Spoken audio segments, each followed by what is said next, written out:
Good afternoon. Welcome to this afternoon's webinar. If you are here for a webinar on the COVID-19 federal stimulus impact on not-for-profit organizations, you are in the right spot. My watch has 3 o'clock exactly, and because of the vast amount of information we need to get through, we're going to go ahead and get started right away. I want to welcome everybody. And first say that over the last few weeks, which have flown by very quickly, we have gotten a lot of questions from our not-for-profit organizations wondering about the various elements of the federal stimulus programs. There's a lot of confusion at times about what applies to not-for-profit organizations and what types of not-for-profit organizations apply to various elements of the stimulus program. So this webinar today is our main focus is to help clear up some of that confusion, to provide you with the most up-to-date information that we have on the stimulus programs that apply to not-for-profit organizations, and give you some ideas on what we're seeing out there as far as feedback and questions that not-for-profits are asking themselves as they evaluate the stimulus programs that are applicable to them. I am very lucky today. My name is Matthew Saha. I am the industry leader of the not-for-profit industry group for Cherry Bekaert. And I'm very lucky to be joined by 3 of the most brilliant tax minds of Cherry Bekaert. With me on the webinar this afternoon is Amanda Adams. Amanda is the managing director and leader of our not-for-profit tax services for the firm. Also with me is Sarah McGregor, who is a tax director out of our Greenville, South Carolina office. And I have Deborah Walker, who is our national director of compensation and benefits for the firm. This is just a quick reminder that everybody's facts and circumstances are a little bit different than each other's. So this webinar is meant to provide a general overview of the various stimulus applicable to not-for-profit organizations, and everybody should keep in mind their own facts and circumstances as they consider the relief that is applicable to them. We've organized the webinar today in 4 distinct sections.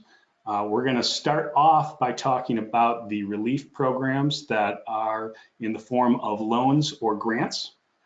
Then we're going to talk about some of the provisions applicable to not-for-profit employers, including some of the paid leave and some of the payroll tax credits. We'll spend a little bit amount of time on some of the changes to unrelated business income and the impacts on not-for-profits. And we will wrap up talking about provisions that are applicable to donors that might impact some of our fundraising for our not-for-profits. So to begin all this off, I'm going to hand things over to Sarah, who's going to begin by talking about the loan and grant programs applicable to not-for-profit organizations. So Sarah, thank you for joining us. Great, glad to be here and an opportunity to talk about a couple of provisions in the CARES Act that are most active and available right now for nonprofit organizations. And primarily, I'm going to be talking about the Economic Injury Disaster Loan Program and the Paycheck Protection Program and Loan Forgiveness.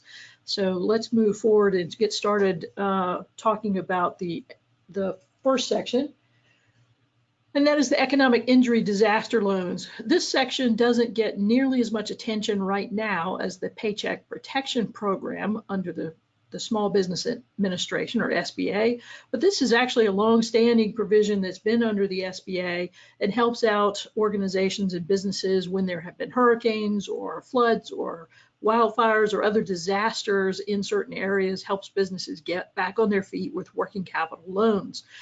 The CARES Act expanded this, allows private nonprofit organizations to be covered by this, and also provides for a very special advance. So So one of the things that is under the CARES Act is to provide that when someone applies, a business or a nonprofit organization applies for an EIDL, an economic injury disaster loan, they can request an immediate $10,000 advance, which will be paid in 3 days to that organization. And this advance does not have to be repaid if it's used for qualifying expenditures such as payroll and operating expenses.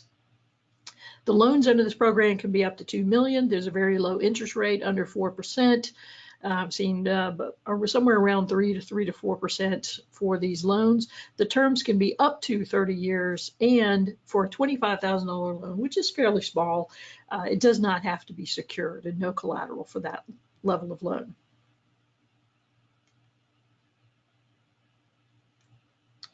Okay. All right. So the loans can be used to pay for anything working capital would cover: fixed debts, payroll, accounts payable, really ordinary and necessary operating expenses, or bills that were going to be paid before this revenue loss. It's not intended to replace profits or for expansion plans. And what's important here is how the SBA defines a nonprofit, a private nonprofit organization. And the definition of a private nonprofit organization includes a non-governmental agency or entity that either currently has an IRS letter ruling or ruling letter granting exemption under 501c, D, or E, or is an organization with enough evidence from the state that it is a non-revenue producing organization and is in effect a nonprofit under state law and is organized and doing business under state law, or a faith-based organization. So when it comes to faith-based organizations, the SBA has come out with a series of frequently asked questions just for faith-based organizations to help them understand both how the EIDL loan applies and the Paycheck Protection Program, or PPP, applies. They've clarified that a faith-based organization is eligible to receive both the Paycheck Protection loans and the EIDL program loans. And faith-based organizations do not have to be involved in some sort of secular social service to qualify for this. Now, it is important to know that there is a requirement to non-discriminate for these organizations receiving these loans, to not discriminate with regards to goods and services or accommodations offered to the public. And I refer you back to this SBA issued FAQs for a very thorough discussion and explanation on that point.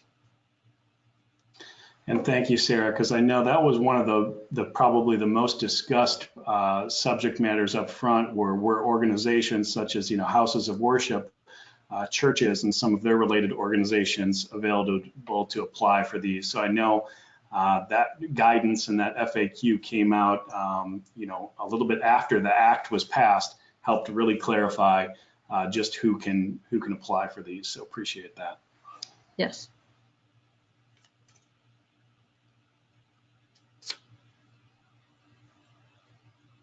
All right, so how does one apply for this economic injury disaster loan? Well, it's not through, most SBA lending happens through a local bank, but this funding actually comes directly from the U.S. Treasury, and you apply directly at the through the SBA website. And there's a link here to this if you want to go ahead and apply. There's no cost to apply, and there's no obligation to accept the loan funding if it's approved. And again, remember that there is that $10,000 forgivable advance. So sort of the eligibility requirements, of course, the applicant must be in an area that suffered loss. Fortunately or unfortunately, the entire country qualifies for this definition now. This is a loan program, so the applicant does have to have some sort of credit history and an ability to repay this loan. And any loans over $25,000 require collateral if there is any. And so they'll be looking for that. Okay, let's shift gears and think about the Paycheck Protection Program. So the CARES Act authorized $349 billion in loan guarantees to lenders operating under Section 7A of the Small Business Act. So what this means is that lenders can loan out up to $349 billion and be 100% assured that they'll be reimbursed by the federal government through the SBA if the recipient cannot repay those amounts.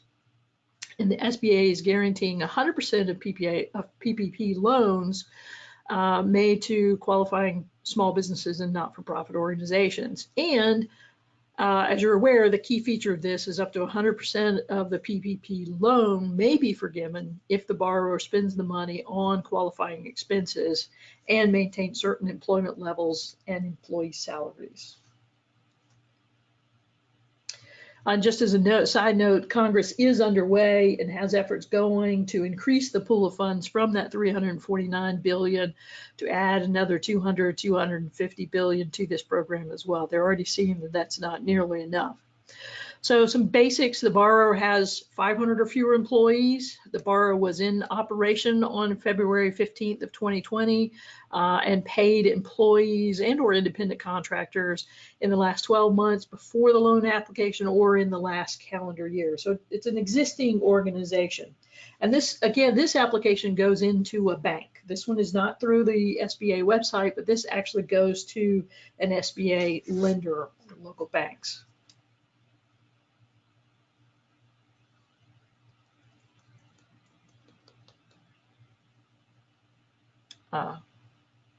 Next slide. All right. So the CARES Act authorizes a maximum loan amount to each lender based on 2.5 times their average monthly payroll costs. And those average monthly costs are considered over a 12-month period. There's a couple of adjustments that have to be made to that. Wages up to $100,000. Anything over $100,000 is not considered in annual salary. Healthcare costs can be added to that.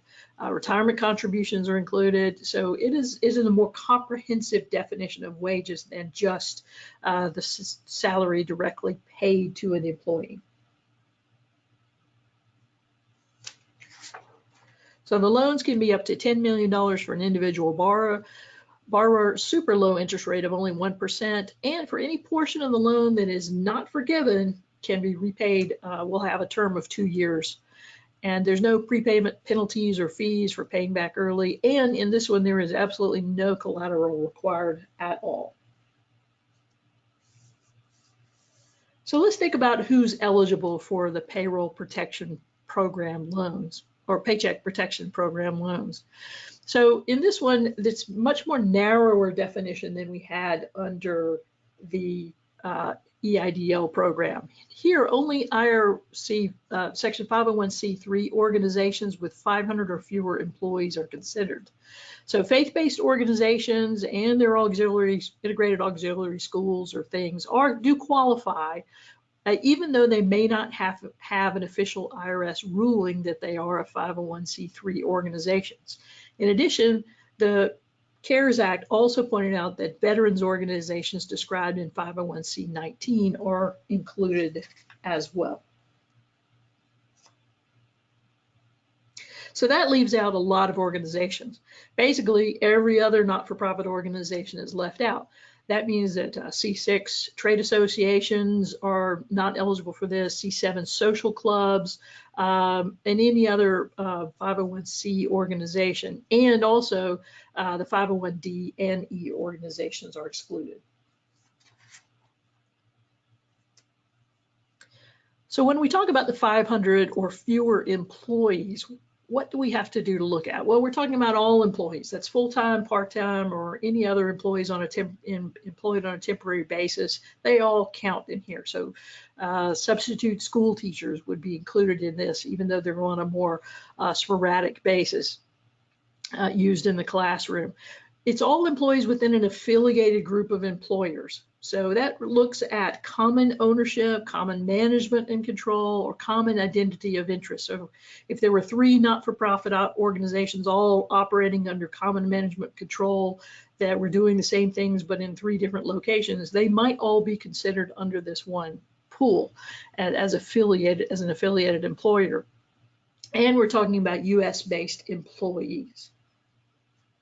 And Sarah, I know a lot of our higher ed clients out there have asked the question, what about our student workers? What about those students who are on federal work study or other student employees? Would they count as well towards this 500 limit? That is a great question. We have not seen any guidance specifically about student employees, but it seems to be a pretty comprehensive counting of employees under the Paycheck Protection Program. So at this point, most people are including them? I would think so. And just to let you know, for those who are asking questions about PPP, we've probably got about 4 or 5 questions in here. We will get to these just as soon as we get through a few more slides about the program. All right, so when it comes to affiliations, there was a big question again about how this would work with faith-based organizations. And the SBA in its FAQs has addressed this in particular and said essentially that if the affiliation is due to religious teaching or belief or otherwise constitutes part of the exercise of the religion, then these organizations would not be subject to the affiliations test. You could just count the 500 employees of the local parish instead of having to look at all the parishes under common leadership. Faith-based organizations that are affiliated for other reasons, such as administrative convenience, these are not exempt because it's not associated with a religious teaching or belief. So those organizations would have to consider their affiliations in looking at this. So a school that is part of a parochial system might be okay, but if it also has a foundation with 2 employees, that foundation might have to be considered in with the school, where the school may not have to consider all the other employees of the parish. But that definitely bears some looking into. So one of the hallmarks of the PPP loan program is this forgiveness, and that is expenses incurred for 8 weeks after the loan closes can be excluded from having to be repaid if it's spent for employee salaries. The up to $15,385 would be essentially 8 weeks of employment for a person earning $100,000 a year. So that's the maximum that each employee could be paid and qualify for forgiveness. Then group healthcare costs, retirement contributions, all of that has to make up about 75% of the monies that are going to that qualify for the forgiveness. The other 25% can be spent on interest on mortgages, rents, utilities, if those other expenditures were for things already in place as of February 15th. So if you bought a new truck for the organization in March, then the PPP loan, if used to pay for that new truck, would not count for the forgiveness because it wasn't something that existed as of the February 15th. So no expanded services or new things after February 15th would be covered by this forgiveness program. A couple of real quick takes on this. The CARES Act talks about that certain amounts that are forgiven are excluded from gross income, which is good news, but they didn't really address grants, and grants may be considered as taxable income to an organization, but they may also fit for nonprofit organizations under federal grant programs and such, and may not be necessarily included. So we'll just have to look out for more guidance on the area with nonprofits receiving grants under this program. Thank you, Sarah. I'm just going to pause there for a minute. There was a number of questions that came in, and Deb has been answering these quite in rapid succession, specifically on the PPP program. At least a couple of people asked what they should write in the ownership section of the PPP application that is not applicable. There is some other questions here about what should people have ready and available to complete the applications, recommending all tax filing documents, Form 941, all your payroll records. There's some other questions in here as well. And I think some of these Deborah will touch on as we get into some of the other stimulus programs as well here. Deb, can you just let me know, as you are answering questions, can the participants who have asked the questions see the answers as these come up? Yes. Okay, perfect. Yes, and I'll answer two of them that were here.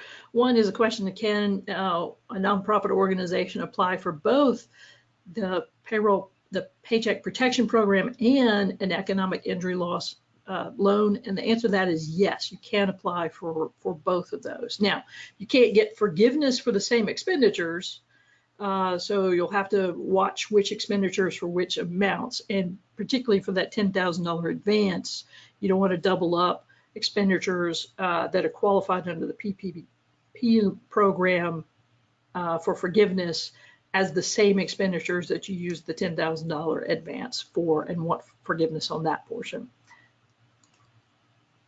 All right, perfect. Thank you so much. So a lot of obviously discussion on this over the last few weeks. We've had a lot of conversations with our clients. Also have had the pleasure of sitting on a few different panel discussions among other CPAs and practitioners. We've had a CFO roundtable with some of our higher ed folks as well. And these are just a few of the things that we're hearing that not-for-profits are specifically considering as they think about these PPP loans and whether it makes sense to apply and accept those funds if they get awarded the loan. The first is obviously, as you mentioned, Sarah, the PPP loan application requires this good faith certification for whether or not the loan is necessary to support ongoing operations. Some not-for-profits out there who are more well reserved than others and have a bit more reserve in the pipeline to be able to fund operations for a longer period of time, have asked the questions about whether or not those reserves would preclude them from applying for the loan program. I've seen things in organizations who have made the decision to go either way. One that had probably 3 months of reserves, but it felt that it was significantly affected and would have to start making some decisions around employees. Would they not get those funds from the loan? So we've had others who have decided that they have enough in reserves to weather this, and that was a consideration that they felt they couldn't make that good faith certification. So we've seen it go both ways. There's also, of course, kind of the public appearance. This has happened with several clients where they're just not sure about how taking these funds from the federal government would be perceived by perhaps some of their donors, some of their constituents or community members. So that's one consideration that people are making. And then, of course, if the not-for-profit is looking forward over to that 8-week period after the loan is funded and thinking about whether or not they can bring employees back onto the payroll, which is what this program is really meant to do, considering ahead of time whether those requirements for forgiveness can be met.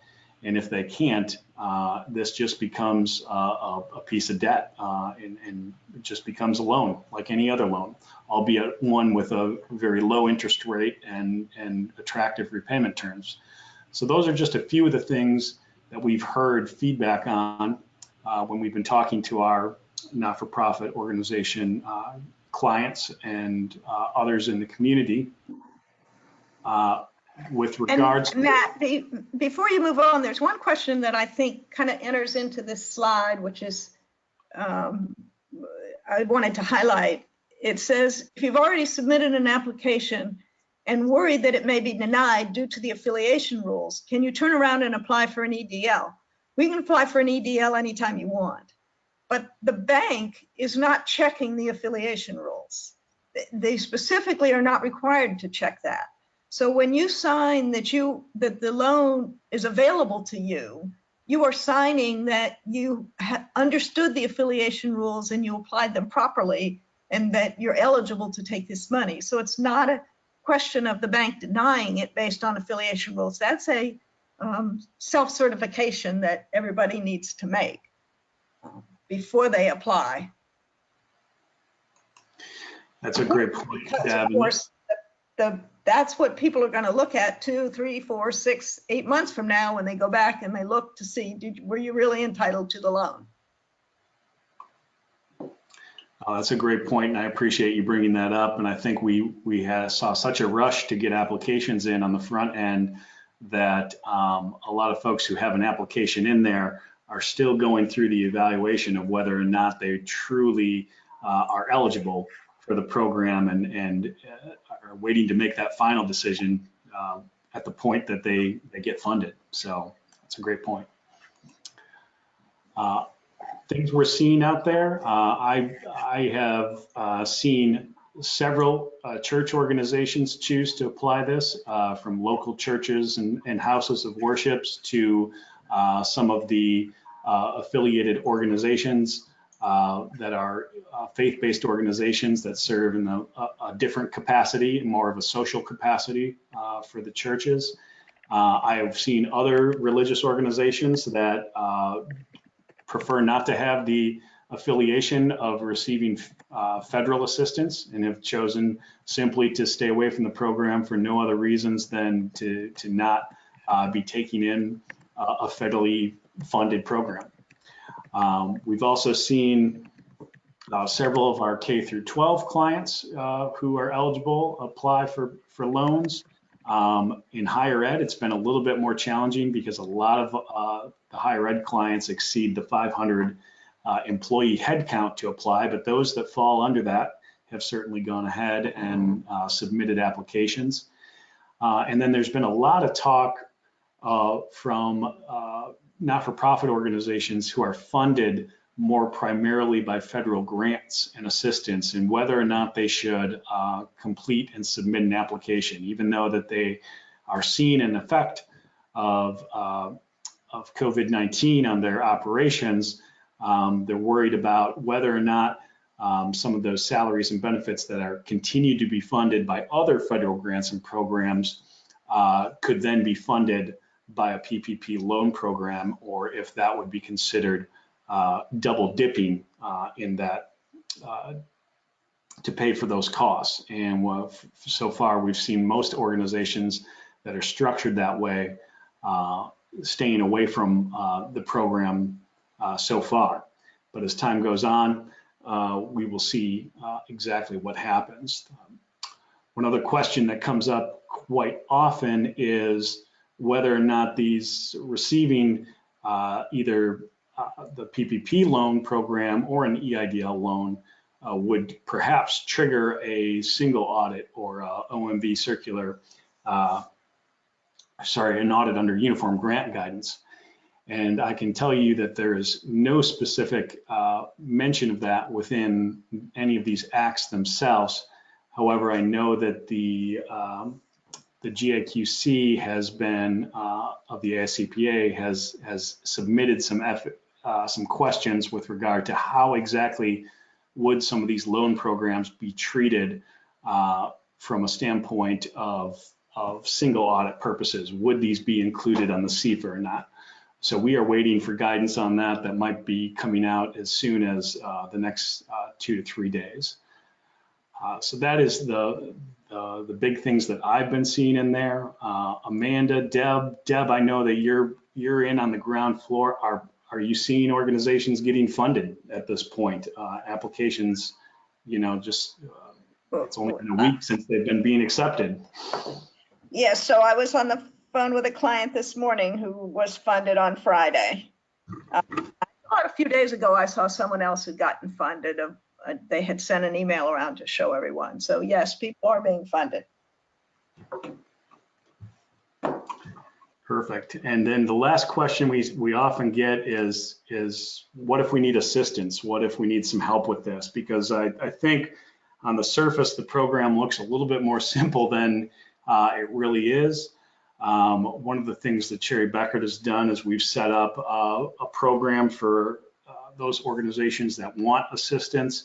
It's a flat fee program that we can provide assistance for calculating the eligible loan amount, helping you answer questions about your eligibility, reviewing the loan package before it's submitted to the SBA, and providing other reasonable level of Q&A support on the front end of the application. And then sometimes we have folks that don't need that much assistance, but just want to ask a question or two and get it answered by someone who is an expert. And for those folks, we're offering the ability to consult for a minimum fee of $1,000. So those services can be found right on our website, cbh.com, and right on the front page, you'll see a link to our COVID-19 resources. So moving past the PPP program then, Amanda, I know that the CARES Act also included some special provisions for higher ed. Could you talk about those? Sure. Under the CARES Act, the U.S. Department of Education is set to receive almost $31 billion for an education stabilization fund for not only institutions of higher education, but also for K through 12 schools. So about $13.5 billion of the authorized amount, that's going to go to the states, which will then distribute about 90% of those amounts to local education agencies to use for coronavirus response activities. And the legislation also says that any state or school district getting money from the fund shall, to the greatest extent practicable, continue to pay its employees and contractors during the period of any disruptions. So that money will be able to assist those schools with purchasing educational technology to support online learning and any additional activities during this uncertain time period. Governors in each state will also split up about $3 billion to allocate at their discretion for emergency support grants to local educational agencies that have been the most significantly impacted by coronavirus. Those funds will help them continue to provide educational services to their students and support ongoing operations. There's also a number of subsidies and block grants that'll be available to support childcare, Head Start programs, nutritional assistance programs, etc. So there is some extra money that will be going out to various components of the educational system. About half of it has been dedicated for higher education. There was a notification from the Department of Education that went out towards the end of last week, identifying that about $6 billion was about to be distributed immediately. And that is to provide cash grants to students for expenses such as course materials, technology, food, housing, childcare, essentially expenses related to trouble they may be experiencing because of the coronavirus. So if you go to the U.S. Department of Education site, they've got a page focused specifically on this higher education emergency relief fund. So there are specific formulas for allocating how much to be provided to each institution. And there's also instructions there on, some forms you have to submit to be able to receive the funding. So institutions will actually determine which students will receive aid. And there will be some additional money coming in the future that is to be used by the institutions for their own expenses. So this first kind of round of funding is to try to get money in the hands of students right away to assist them. And then down the road, there will be additional funding to help institutions with their additional expenses that they've incurred with respect to changes they've had to make to the delivery of instruction because of coronavirus issues. Additionally, there is a more sort of general economic stabilization fund, which is geared towards organizations, businesses, and nonprofits that are beyond that 500 employee limit. So it's kind of like the more mid-sized type organization. So the criteria here generally is that the employee limit is less than $10,000 and revenues less than $2.5 billion. Significant operations have to be in the United States, and a majority of employees have to be based in the United States. So this is a loan. Generally speaking, it's a loan. There's also some provisions regarding potential investments in other entities that might also make loans. But for the loan portion, there's a 4-year maturity. There has to be at least $1 million borrowed. And there are some restrictions on how the proceeds can be used. Typically, it has to do with things that would most likely affect a for-profit entity, including stock buybacks and things like that. Probably the most relevant for nonprofit organizations is there is a compensation cap at $425,000 for any employees, during this time period. So there have not completely finalized the program, so details can be subject to change, but essentially, you would be looking at a loan that would have a 4-year term that would be somewhere between $1 and $25 million. The actual loan amount is based on net earnings of the organization, so there would be a very specific calculation pertaining to that.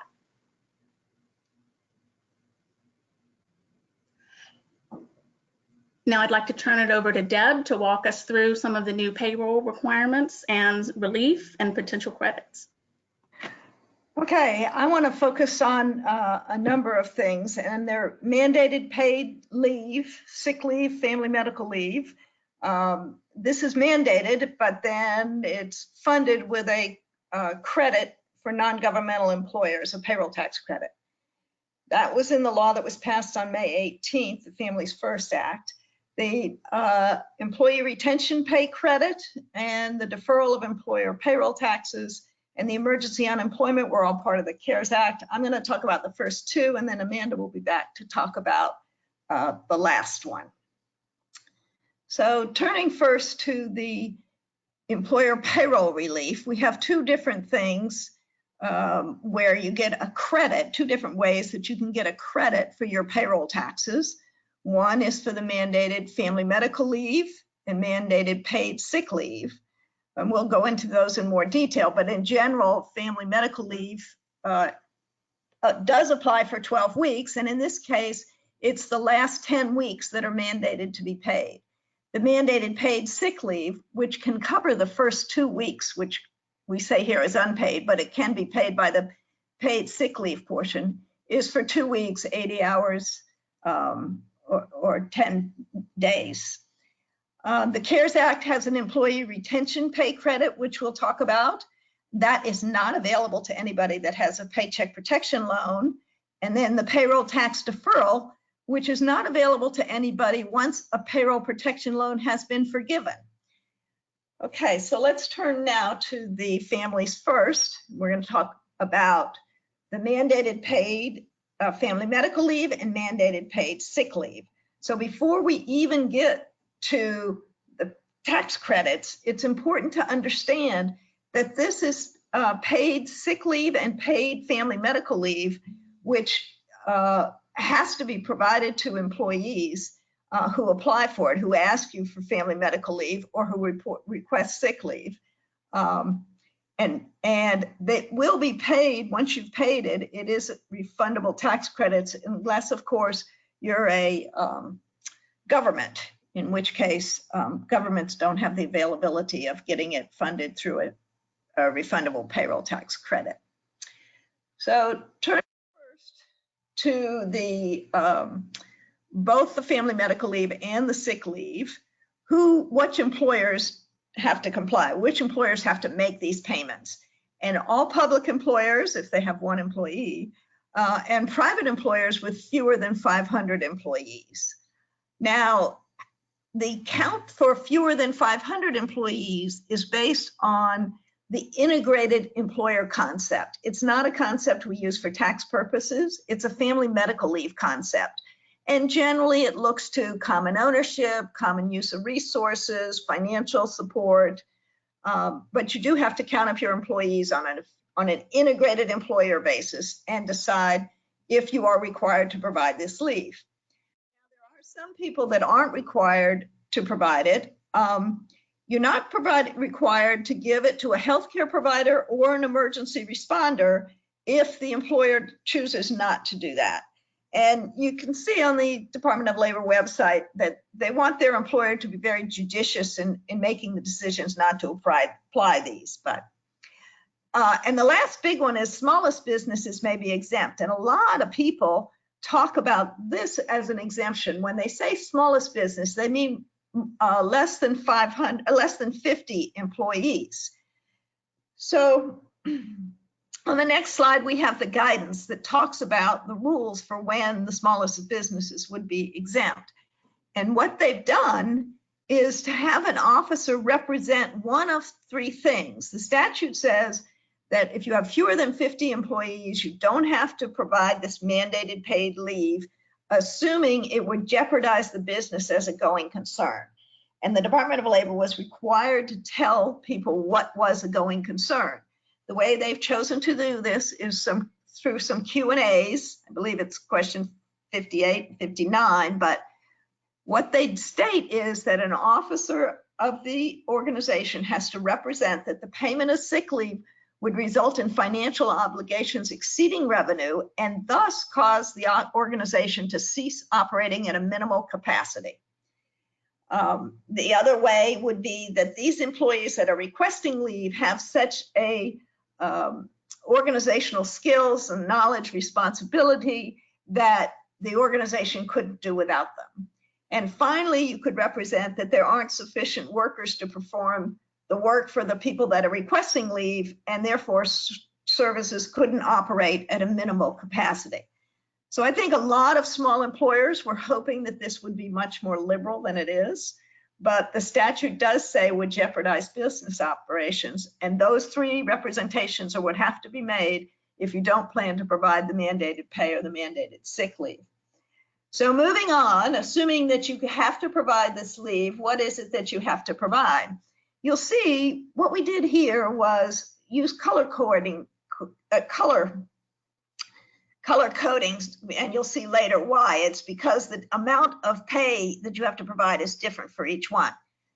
If you are required to provide paid sick leave, if one of six things happens, either somebody is quarantined or in isolation, they're self-quarantined because of a healthcare provider, they're experiencing COVID symptoms and seeking a medical diagnosis, they're caring for somebody that's sick, thinks they're sick, or caring for a child if the school is closed and the child care provider is unavailable.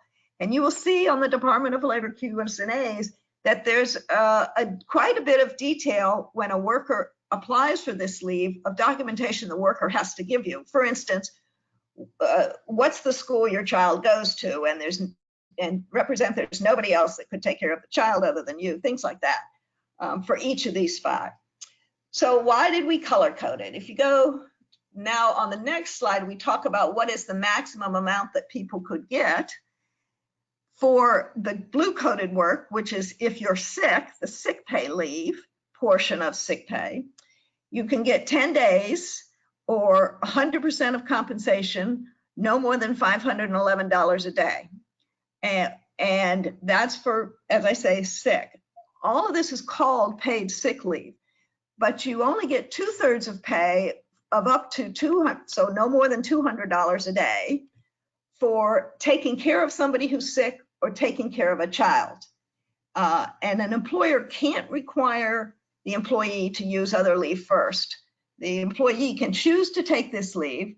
Now the employer can choose to pay amounts in excess. There won't be a credit for it, but they can't force people to use their sick pay instead of taking this sick pay.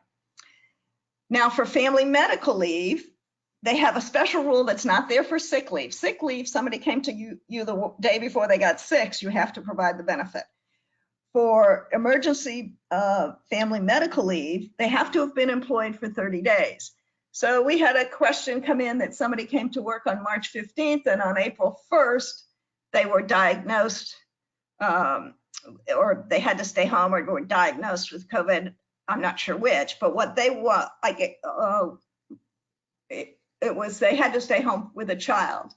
And the question was, could they use the 2 weeks, which would be paid sick leave, to make up the 30 days for paid family medical leave? And the regulations, the guidance and questions and answers is very clear. You have to be employed on the payroll receiving wages, not receiving a major emergency sick leave in order to meet the 30-day rule. The other requirement is you have to be unable to work or telework. And the Department of Labor has been very generous here, because some people say, well, you know, I can actually work 6 hours a day or 4 hours a day. It's just I can't work 8 hours a day. And the Department of Labor says you should be able to work it out, that emergency medical family leave could be for a portion of the day and regular wages could be for another portion. So the whole program is supposed to operate very flexibly as far as getting people these paid leave benefits and keeping people on the payroll. Then is the employer required to restore the employee's position? Well, the Family Medical Leave Act was all about people not losing their jobs because they had to go on family medical leave. And this rule is no different, but they have an exception for employers with fewer than 25 employees. They're not required to maintain the position as long as they actually make reasonable efforts to restore the employee to an equivalent position. And that has to happen for the year after the employee leaves. And if no position is found, reasonable efforts are made to contact the former employee if an equivalent position becomes available in the next year. That's the 1-year rule, is the third bullet down. Okay, so where do we get the relief for employers here? If an employer does pay emergency paid sick leave, that's the pay that goes for 10 days because you're sick or taking care of somebody sick or a child, or emergency paid family medical leave, which goes for 10 weeks because you're taking care of somebody a child, a son or daughter, who school or daycare is closed because of the coronavirus. Those wages are not wages for OASDI portion of Social Security. For non-government employers, they also apply a tax credit to reduce the payroll taxes. And that's for the employer share of OASDI and Medicare and the employee share of, well, you offset the employee share of federal income tax and FICA and the employer share of Medicare and OASDI provided to all employees. So the point here is that the tax credit is not just a credit against the wages paid for sick leave, it's a credit against all the taxes that you're paying for all the employees in your organization. So moving on, how much tax credit can be generated? Well, the tax credit that can be generated can be quite large. We've gone through a number of examples. If there are just a few people claiming this leave, then you're probably going to be able to offset your employment tax deposits and not request a refund. This is a refundable payroll tax credit. But if you lay off 90% of your workforce, you may in fact get to a situation where you're not paying enough payroll taxes and you do need to request a refund. So the amount that you can claim the tax credit for is emergency, the family medical leave, the paid sick leave, the wages were paid up to 100% of salary for sick leave for 10 days, or family medical leave or caring for a child under sick leave, 2/3 of salary for up to 10 weeks under family medical leave and 10 days under sick leave. Also, you get to add to those wages healthcare expenses allocable to the person that's out on these leaves. And then this is just kind of a technical nuance, the employer share of Medicare taxes. paid on these wages. I don't know why they just didn't make it exempt from Medicare taxes, but they didn't.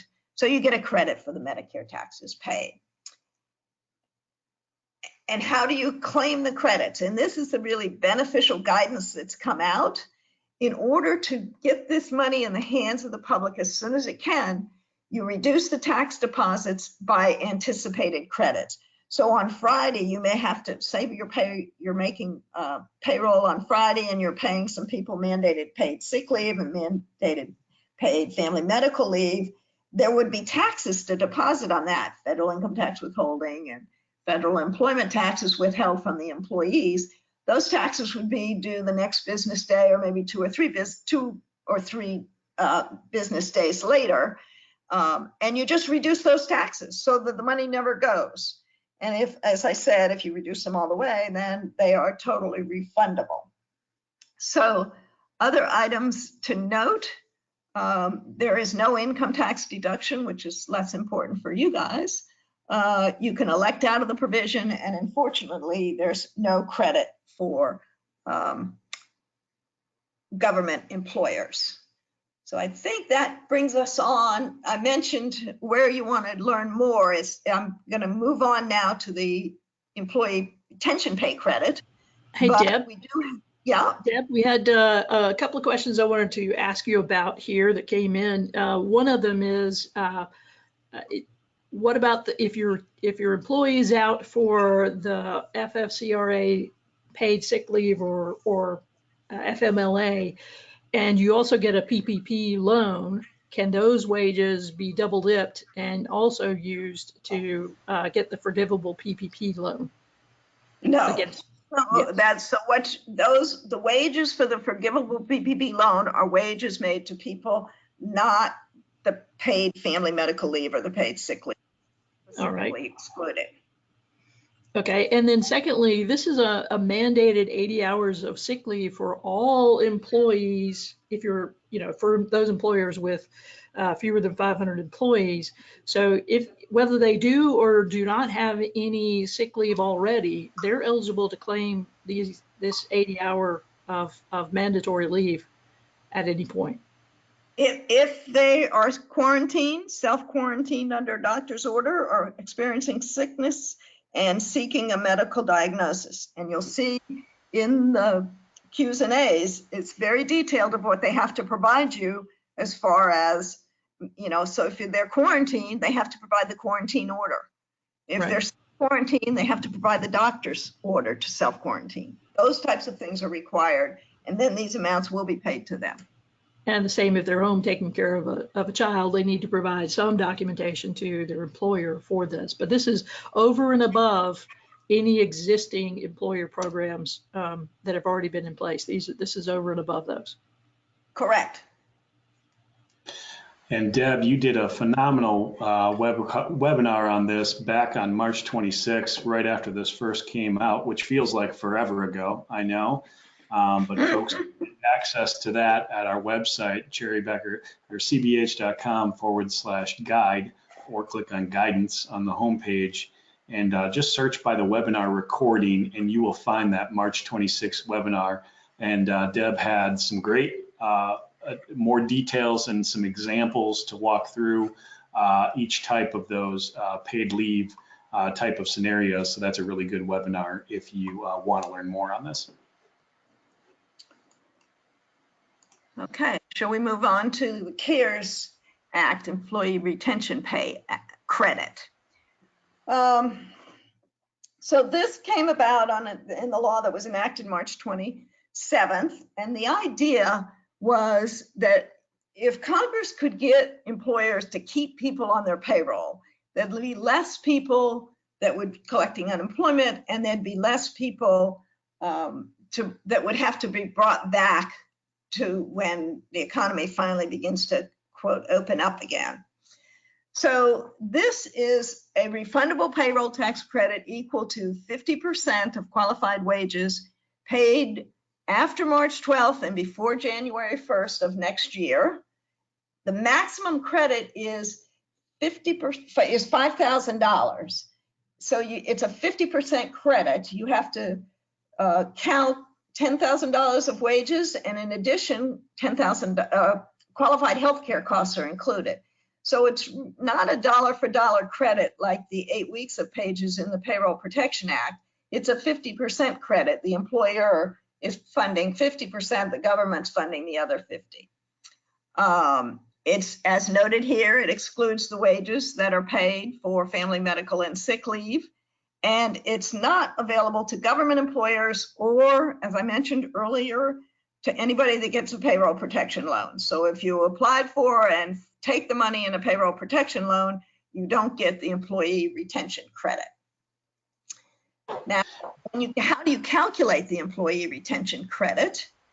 On the next slide, we list the included wages and excluded wages.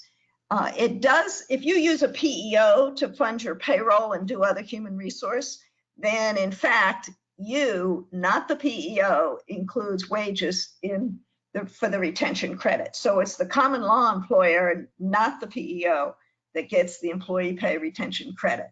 However, you don't get it for wages paid to a family member, and you don't get it, the next one relates to the Family Medical Leave Act or the Sick Pay Leave Act, and WOTC credits, some other credits that you may have for wages. This payroll tax credit by statute offsets the employer's share of OASDI. Now, on an earlier slide, I said that you could offset your total payroll tax deposits. You can offset your total payroll tax deposits, but at the end of the quarter, you're going to have to reconcile your total payroll tax, the offsets in your total payroll tax deposits with the OASDI payments that an employer owes, and then be able to see exactly, at the end of the quarter, everything's going to be balanced out, and see whether you owe money or, in fact, if you can claim a refund because you've offset as much as you can of your employer OASDI payments. So how much is the employer retention credit?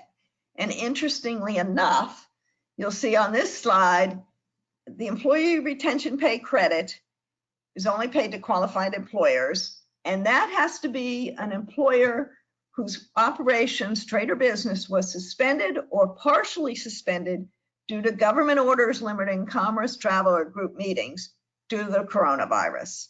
Or, and there's a gross receipts test. The gross receipts test is done on a total employer basis, and you have to look, so it would count all members of a controlled group, even and there's controlled group rules for tax exempt organizations. But if your gross receipts declined by 50% from the same quarter in 2019, you would be eligible. And you're eligible until the quarter where the gross receipts are more than 80%. You know, I think as things have played out in the last 2 weeks, there'll be a lot of people that meet the was suspended or partially suspended rule due to government orders limiting commerce, but not everyone. And this is an OR test. So you don't have to worry about the revenue if you've got the first one, but some people will have to worry about the revenue. So, and Deb, I know you mentioned partially suspended. I know a lot of the folks who kind of got left out or squeezed out from the PPP program, since that was more narrowly defined to 501c3s, this employee retention credit, if I'm saying this right, could be the kind of the next best opportunity for some of those non-C3 not-for-profit organizations, if I'm right. Is that correct? That's correct. Yes. So when you apply for the employee retention credit, you have to apply, you have to count your employees. Now, the reason you're counting your employees, because in the next few slides, I'm going to explain to you what wages are eligible for the credit. But for right now, when you count employees, you have to do it on a controlled group basis, which is usually a 50% ownership test. When you're dealing with tax exempt organization, it's common board of directors and things like that. But you'll see the last two bullets they bring in sort of the retirement plan rules, so which are the affiliated service group rules and organizations providing management functions. So you can pretty much think of these rules as the rules that you apply to determining whether your retirement plan is discriminatory or not, the entity that you need to look at for those purposes. So once you figure out how many employees you have, if you have less than or equal to 100 employees, then you have all wages. So this is full-time employees. Full-time employees are defined, and it specifically tells how to define them. They're defined as 30 hours a week or 130 hours a month. And then all wages that you pay to those employees during the time the business is suspended or partially suspended are eligible for the credit. Or all wages paid when your revenues have declined below 50% and not recovered to 80% are eligible for the credit. Of course, once more, we remind you that none of the mandated paid family, medical, or sick leave are eligible for the credit. So here, if your workforce is less than or equal to 100 employees, it's all wages paid during the applicable time. Remember, it's capped at $10,000. So once, in 1, 2, 3, 4, whatever months, when you reach $10,000 of wages, cash wages and retirement plan, then you're going to be capped out of the credit. So the next one, if you have more than 100 employees, it's only the wages paid to employees for not providing services is what's eligible for the credit. So it has to be somebody that you're paying to sit at home and not to work for you. Just one sec. Chris. Sorry, the working at home.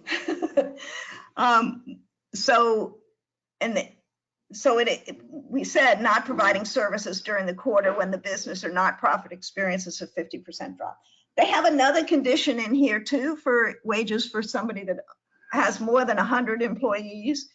The wages per employee are limited to no more than the amount you ordinarily paid during the pay period 30 days before the suspension or decline in gross receipts. So you can't give people a big raise and then claim the credit.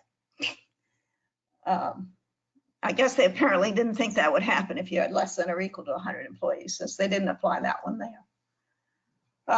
The next tells about how the credit's applied. It's very similar to the way the credit's applied for the mandated family, medical, and sick leave. It's applied to wages paid to all employees after you consider these credits, and it's for all payroll tax deposits, including federal income tax, OASDI, and Medicare, and employer OASDI and Medicare. So everything's going to be reconciled on the quarterly 941. But it is a way for you to get cash right away by reducing the payroll tax deposits. And I think I'm going to stop there before I move on to the payroll tax deferral. If there's any questions, or we can go straight into the payroll tax deferral. I think we're good. We can go right on to that last piece in the payroll deferral. Okay, so the payroll deferral applies to all employers who have not had a payroll protection loan forgiven. And we've had some very favorable guidance on this. Now, the important thing is that it's the employer share of OASDI payments, not Medicare payments. Those payments that were due March 27th to December 31st can be deferred. And they're not forgiven, they're deferred. 50% of it will be due 12/31/21 and 50% will be due 12/31/22. If you use a payroll provider, you're going to need to tell that payroll provider that you don't want to be making these payments. I've heard some people say, well, it's such a small amount, I don't want to bother with that. And then other people say, well, every dollar counts. So yeah, I'm going to defer it. It's an interest-free loan from the government because you're not going to have to pay those taxes until 2021 and 2022. And in fact, if you do have a payroll protection loan, you can still defer the taxes until the loan is forgiven. And then, which is going to be 8 weeks or more after it's funded.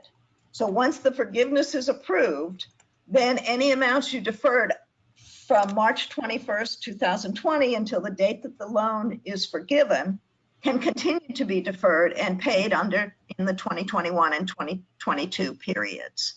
So that's a very favorable provision. And I think a lot of people are looking at their payroll provider and telling them not to defer. With a PEO, you do need to know that you will now be solely responsible for making these payments, but that's the only thing in the law that about telling the third-party payroll provider. And with that, I guess we have one more. We'll learn more about this. And so, Deb, I know that you guys just coming up. So, as people, as you know, the first focus was on obviously the PPP loan program and getting applications in.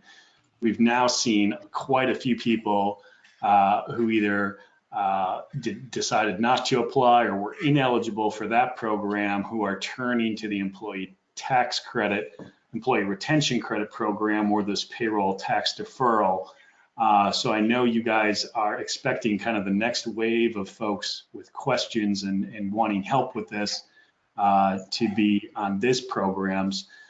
So you've got a live webinar here coming up just in a couple of days. So right on the 15th, which is no longer a tax deadline. So I guess that means you guys have extra time that day. Extra time to learn all the new rules. Yes. So if you want a deeper dive into the employee retention tax credit and the payroll deferral that we've done just in the last few slides, please feel free to go to our website and sign up for that webinar to get a little bit deeper into the weeds on those programs. And then I know that there's also been some emergency unemployment stimulus as well. Amanda, do you want to talk about that? I'd be glad to. So many nonprofit organizations differ in the way that they approach unemployment tax from the state perspective. Some organizations are not required. They're not subject to state unemployment taxes for their employees, either because they're a faith-based organization or they simply don't have more than 4 employees. Sort of the other category of nonprofit organizations have to make a choice, and they either basically, pay state unemployment tax, which is kind of like insurance, based on their employees' wages, and then if that employee files for unemployment, then the state government trust fund will be responsible for paying any claims. But other nonprofit organizations choose to be essentially self-insured, so that they don't pay that tax, as they go along for their employees, but should an employee file for unemployment in the future, they would be responsible for paying those claims back to the state trust fund. So the CARES Act provides for funding to states to reimburse nonprofits, government agencies, and Indian tribes for half of the costs they incur through December 31st, 2020 to pay unemployment benefits. So essentially, if you are, an organization that is self-insured for state unemployment purposes, you could potentially have about 50% of your costs pertaining to paying unemployment claims for employees related to, coronavirus issues, could potentially have that covered. I know there's a movement to try to get that pushed up to 100%. We'll see if that goes anywhere. As far as other relief, I know that a number of states have provided that they will not be, could you go back one sec to the previous slide? They will not be increasing their tax rates based on unemployment claims. So typically you have an experience rating, and that's based on how long you've been employing people and what your sort of historical experiences with respect to unemployment claims. So if you have typically had a lot of claims filed, your rate will be higher. Essentially it's like, your insurance going up. So they've said that they will protect employers from that happening. So they will not take into account any sort of coronavirus related increase in unemployment claims from having employers' tax rates increase in the future. They're also delaying payment and filing requirements as well to try to help out employers. So now if we go to the next slide, there's some additional sort of relief in terms of kind of like the state equivalent of the CARES Act for grants and loans available to nonprofits related to this. We've got the website there where we're tracking relief programs for the states listed here. So you can take a look, and there's information about, you know, changes to filing and payment requirements, as well as the potential grants and loans that those particular states might be offering. So we're updating it on a weekly basis, and we can assist you if you need any help with, you know, submitting any applications for any state-based relief as well. So the next sort of category that we wanted to talk about affects not-for-profits that have unrelated business income. And this is the changes that have been made to the treatment of net operating losses. So there are two main changes to the NOL provisions. One is the change to the carryback rules, and the other is the change to limiting certain net operating losses to 80% of taxable income. So the first thing we're going to talk about is the change to the carryback rules. So as you may recall, beginning essentially in tax years 2018 and forward, there was a change in that net operating losses were no longer allowed to be carried back 2 years and then forward 20 years. Essentially, the entire carryback provision was eliminated, and instead net operating losses were just to be carried forward in perpetuity. So this change now allows organizations that have net operating losses from 2018, 19, and 20, those losses will now have a 5-year carryback period. So the way that the rules typically work is that the carryback period is the default. And if you don't want to carry back a loss, then you need to affirmatively include an election to forego the carryback of that loss. Essentially, that will be on the 2020 return. So even though there may be some of you that are still, you know, haven't filed your 2019 return, the provisions require that that election to waive the carryback to actually be made on the 2020 return. So this can be helpful for organizations that had positive unrelated business income in those previous years. If they have a loss from 2018 or 2019, they could carry that back and potentially have some tax liability recovered. There is one little issue that does affect nonprofits. So these rules are, you know, essentially for the for-profit world, but they do carry over to nonprofits that have unrelated business income. So there is one little wrinkle that nonprofits need to consider, which is that also starting with the 2018 tax year, nonprofits with more than one trade or business began to be required to report unrelated business income separately for each trade or business activity.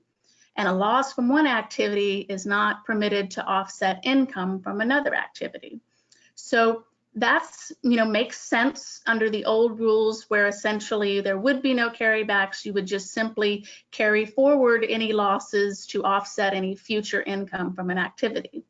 So the question that's unanswered right now is whether a nonprofit that has more than one trade or business, do they actually have a net operating loss from these years, 2018 to 20, that they could carry back? I haven't seen anything so far that would eliminate the requirement to only be able to offset income from a particular trade or business activity with any losses generated in 2018 and forward. So it's not clear whether it could potentially offset unrelated business income from that same activity in a previous year, but not total income. So I think that's something that we're going to have to try to get some more guidance on. If an organization only has one trade or business activity, then it seems to be fairly clear that that would be a net operating loss that could be carried back, because the requirement to separate out by trade or business activity only applies to those organizations that have more than one trade or business activity. The other piece of the change has to do with an 80% limitation. So part of the new rules of the TCJA required that certain losses from post-2017 periods would only be able to offset 80% of taxable income in the tax year when they were used. So the CARES Act removes this limitation for net operating losses generated in 2018, 19, and 20, whether they're carried back or carried forward. There will not be any 80% of taxable income limitation applied. So as an example, the 2018 losses carried forward to 2020, it's not subject to the 80% limit. But if instead it is carried forward to 2021, then it would be subject to the limit because that's outside of the specific 3-year time period provided. Lastly, we just wanted to touch base on some provisions that are applicable to donors because we know how sometimes tax changes can affect an organization's efforts to fundraise. So one of the provisions is that there is now an allowance for partial above the line deduction for charitable contribution. So, one of the issues that a lot of people were talking about with the TCJA, with the increase of the standard deduction, is that many donors might not be able to see a tax benefit to their gifts if they did not itemize. So what this provision does is it does allow individuals who are not itemizing their deductions to be able to claim up to $300 of an additional deduction for qualified charitable contributions. It's a larger impact for maybe sort of people that typically donate trying to maximize the tax benefit that they receive is that for individuals making a qualified contribution, the threshold on the amount that is deductible has been raised from 60% of adjusted gross income to 100% of adjusted gross income. For corporations that typically would be limited to 10% of income, that's been raised to 25%. So essentially a qualified contribution is a cash donation made in 2020 to a qualified organization. We'll talk a little bit more about what a qualified organization is in a minute. There is one other type of donation that has a more favorable threshold, and that's business donations of food inventory. The deductible amount for that has been raised from 15% of income to 25% of income. So all other donations are subject to current limits. So that would be, for example, non-cash contributions. There hasn't been any change to the provisions for those. And the taxpayer would need to elect to apply modifications. So if we go to the next slide, we can see that the qualified organizations that are eligible to receive these more tax-advantaged gifts are public charities other than supporting organizations or donor-advised funds, and that's whether they're creating a new donor-advised fund or making an additional contribution to a donor-advised fund they've already created.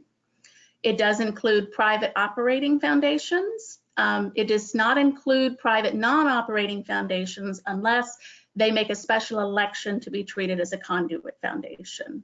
So typically, public charities other than supporting organizations or donor-advised funds are good. Private foundations may or may not qualify depending on the type of foundation.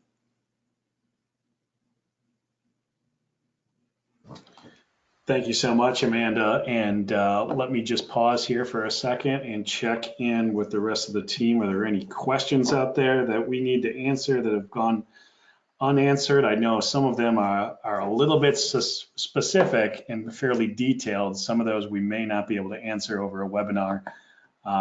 But anything that we've missed so far? Just one quick reminder for those, if you want to check out the handouts pod, which is the gray strip on the command bar on the right-hand side of your screen there. Under the handouts, if you click the little triangle to the left where it says handouts, you'll see a PDF copy of the slides. You could download those slides today. Also, please note we'll have a copy of this webinar or a recording of this webinar and the slides posted on our website in probably not by end of today, but very shortly we'll have that available as well. Thank you, Sarah. Appreciate that. As far as next steps, all we can say is stay tuned, and we'll see what other additional stimulus comes out in this next round with Congress. Be on the lookout for more updates from Cherry Bekaert as things develop that can help you and your organization deal with these recent changes. Obviously, we've got a lot of recorded webinars out there that are available for you to access at any time. We've got our guidance center. We've got an upcoming webinar on Wednesday regarding the retention credits. And very recent news, Amanda, which I know probably made you happy, is that finally the IRS has clarified that the filing dates for Form 990s and those paying tax on April 15th have been extended. So for anyone that had previous due dates on April 15th, May 15th, or June 15th, those have now all been extended to July 15th to give us a little bit more time to pay those taxes and to file those returns. So that just came out very, very recently. Also, we have our guidance center. This is a link to our COVID-19 guidance center for Cherry Bekaert. So many of the resources we've mentioned can be accessed by going out to this website. And as I mentioned on a previous slide, we also have our payroll protection program services that you can find on our website as well. With that, I ask Sarah, Deb, Amanda, have we missed anything? Is there anything left? We're ending, look at that, early for a Monday afternoon. We're about 9 minutes ahead of schedule. So is there any other questions or anything that you wanted to mention before we close it out today? Sounds like nothing. So with that, I want to say thank you for joining us this afternoon, and special thanks to Sarah, Amanda, and Deb for helping pull all this content together that is applicable to not-for-profit organizations. We do plan on sharing this recorded webinar on our website alongside our other webinars. So if you want to go back to something we discussed today and rewatch, feel free to pull that up. It should be posted to our website shortly. And with that, we will say thank you to everyone for joining us today. We hope you found this informative, and look out for more to come from Cherry Bekaert to help you out. Thank you. Thanks, everybody.